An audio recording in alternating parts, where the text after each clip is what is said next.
It's Mom and Pop Video Shop. Welcome to the Mom and Pop Video Shop, either back or for the first time. For the first time. Yes. And now I have this habit now. I got to check. Did we move the last box? Yes, we did. So we are covering a movie from 1965, I believe. It is another black and white movie. It is akin to the SADIST. It actually has some kind of connection as well. Again, another one that I would be willing to wager a hefty amount that you definitely won't guess, and you probably, you might have heard of it. You might have heard of it, but. Okay. So it is by one Ray Dennis Steckler, who made the aforementioned Incredibly Strange Creatures, blah, blah, blah. It is The Thrill Killers. My mind immediately goes to the video game that was blacklisted in the States, so. Oh, really? I don't know anything about it. Yeah. Yeah. So The Thrill Killers is a Ray Dennis Steckler film, homicidal maniacs on a bloody rampage. Awesome. Yeah. If 3 homicidal maniacs had escaped from a nearby insane asylum, would you pick up a hitchhiker? Dennis Kesdakin did and was brutally slain by Mort the Mad Dog Click, played by Cash Flagg, also known as director Ray Dennis Steckler. He played Cash Flagg. One of the asylum escapees. This was the beginning of a reign of terror over the city of Los Angeles, the likes of which have never been seen before. Now, I was getting like major Last House on the Left vibes when you started. Okay, so the Thrill Killers, I got turned on. I mentioned this in the SADIST video. I get turned on by SADIST. By SADIST, of course. Well, that's a whole other thing. That'd be a different video for a different channel. But no, the Ray Dennis Steckler, who'd made this movie, as well as Incredibly Strange Creatures Who Stopped Living and Became Mixed Up Zombies, Rat Pfink, a Boo Boo, not just Rat Pfink and Boo Boo, Rat Pfink, a Boo Boo, which is this very, very like no budget Batman and Robin kind of movie, and Thrill Killers and the Lemon Grove Kids and a whole lot of adult pictures under different names and some other movies, Blood Shack, a bunch of other stuff. So I got turned on to him because of Terry. Terry, when we were working at the movie theater, 96, 7, that range. I'm not doing the 6, 7 meme. I'm praying that's just dead at this point. I forgot all about it. Yeah, I tried to. He basically told me about that he was a big fan of this guy, Ray Dennis Steckler, and I'd never even heard of him at that point.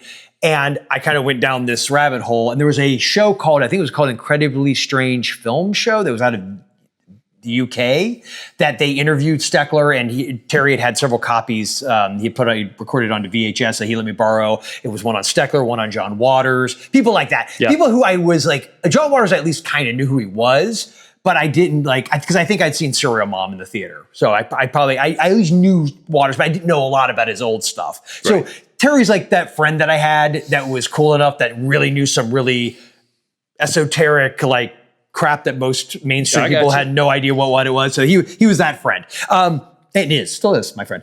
But he was the guy that got me into it. So of all the movies I watched, this was my favorite. It is much more like the SADIST in that it's much darker. Like the other ones that I think Steckler did were very campy, over the top, have this, like, especially like Lemon Grove Kids was meant for like be like a kid, almost like a Little Rascals kind of vibe. And then the Rat Fika Boo Boo again was meant to be like this kind of comic book, Incredibly Strange Creatures of monster movies, but it's very just over the top and crazy. Thrill Killers is dark. Like it's got a darker edge to it. Now here's the thing. Steckler is an acquired taste. Steckler was notorious for, he would start making a movie and then like halfway through be like, yeah, I'm going to make this go like a whole different direction and just take the script and chuck it kind of attitude. He just loved filming, I think. Like he just loved wanting to take it. And I get this. Like I can relate to this. Like you just want to take a camera and just go make something. Like you don't want to have to overthink it. So, but this was I think a surprisingly well shot movie. I think the DP on this was Joseph Maselli, but I think incredibly, correct me if I'm wrong, Terry, but I think Incredibly Strange may have had Vilmos Zsigmond, who was the DP on the SADIST. Yeah, and went on to do Close Encounters, Deliverance, and all those big movies. So what's cool, this box set I actually got, and I think the rest of them, I can grab it. Right here. It's actually, I used to own this when Terry first told me about him. I had gotten this and then I lost it over the years, and then I went ahead and got it again. It actually wasn't that expensive, but it comes with all 4 of the movies that I mentioned. But what's cool about him is that they've actually got some decent extras on them. So he does an interview in each one of them. He also does a commentary track, and it's cool because just hearing this guy, he's actually unfortunately since passed away. I think he passed away around like 2006, 7, and 8, somewhere in that time frame, but he I don't know, he's just like a regular guy is the best way to put it. He owned a video store, I think in Las Vegas. Cool. You know, it's a hard movie. The reason why I haven't talked a lot about the movie is it's kind of a hard movie to describe. So it starts off as this kind of killers on the loose, people crossing paths with them. The plot is it's in a classic Steckler fashion. The plot is kind of all over the place. It is an acquired taste. Like, I appreciate this movie in the same way I appreciate a lot of shot on video stuff. It's, I think, better made than a lot of the shot on video stuff. Well, and you talk about the last two, that this sounds very much like a drive-in kind of movie. Which, it's totally drive-in fair. I mean, and I feel like that's sort of part of that formula for movies. They kind of have, it's not so much about the plot. And he was a huge, his favorite genre was Westerns. This movie goes from being like you said, like a Last House on the Left sadist-esque, you know, like proto version of those kind of movies. Well, I guess proto-Last House, not proto-sadist, but a proto version of those more extreme movies. Somewhere in the last act, it basically kind of turns into like a guy on like Cash Flagg as this mad dog character on a horseback being chased by the police on a motorcycle. And it's like got a Western vibe. Like it completely goes into this whole like weird different direction. I love it though. I think it's a lot of fun. I like Steckler movies. I've always appreciated Terry, getting me into it. And again, you either like Steckler or you don't like, and you'll know very quickly which one you are. I'm excited about both of these. I'm watching both. So yeah, you definitely should. I feel like thrill killers in Steckler movies in general are a little harder to find unless you get them on DVD.